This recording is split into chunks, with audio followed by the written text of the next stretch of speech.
the most effective way to be mindful and stay in the present is to control your ego. Because it is the ego that constantly pulls you away from the now. The ego lives in the past and the future, And the ego is not evil. It is actually a necessary part of your psychological makeup. It creates your identity, it creates a sense of self, and even helps you function in the society. But when it is overactive or even unchecked, it becomes a barrier between you and the present moment. Why? Because the ego obsessively recalls the past. This is your regrets, your wounds, your victories, The ego endlessly anticipates the future too. Your fears, your hopes, your achievements. The ego wants control, it wants certainty, it wants validation and superiority. And none of those things exist in the now.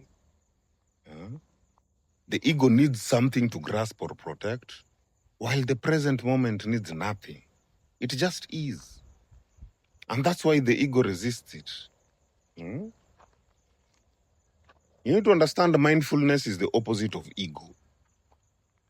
Mindfulness is the practice of fully inhabiting the present moment.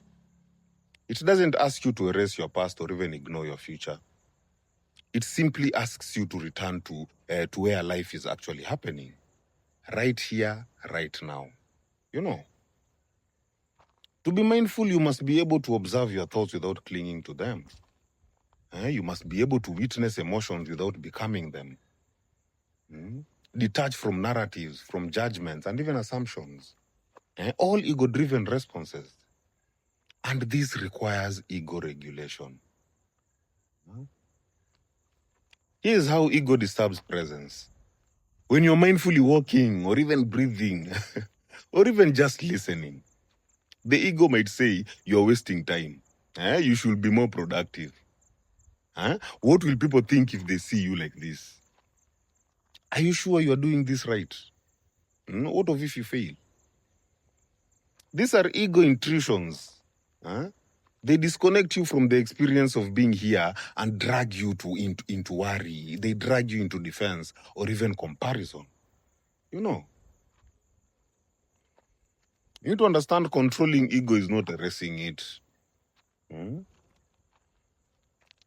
don't destroy your ego, you train it.